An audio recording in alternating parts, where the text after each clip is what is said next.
Christian Jean-Pierre n'officie plus dans la cabine de commentateur de football de TF1 depuis 2019. Éloigné du monde du football et donc de cette Coupe du Monde au Qatar, le quinquagénaire enchaîne pourtant les projets épanouissants. Sa voix a bercé les fans de football de 2008 à 2019. Christian Jean-Pierre officiait en tant que commentateur principal aux côtés de Bicente Lizarazu lors des rencontres de l'équipe de France diffusées sur TF1. C'est aussi lui qui animait le magazine Téléfoot après la disparition du regretté Thierry Gilardi. Mais alors qu'il était l'incarnant principal du football sur la une, l'arrivée de Grégoire Margoton en 2016 l'a écarté progressivement de l'antenne jusqu'à le pousser au départ de la chaîne en janvier 2020.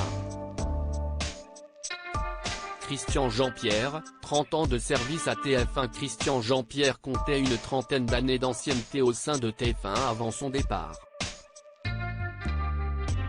Il avait gravi, au fil des années, tous les échelons, jusqu'à atteindre le poste de commentateur et de présentateur sportif, principal.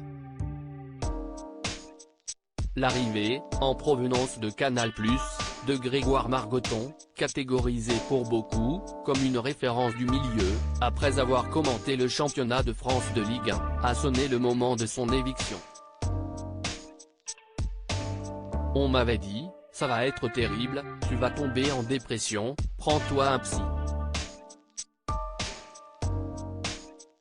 J'ai trouvé ça moins terrible que ce qu'on m'avait annoncé, rassurait celui que l'on surnomme CJP, quelque temps après son limogeage, dans les colonnes du Figaro. En toute franchise, tu relativises.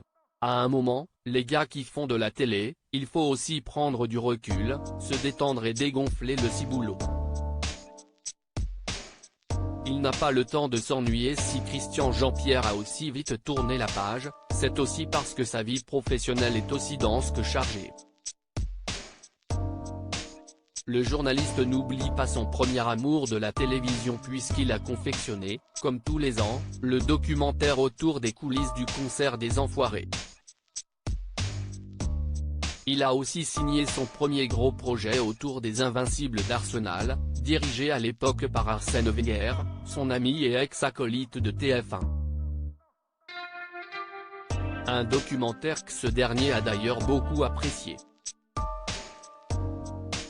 Il a également écrit son premier roman.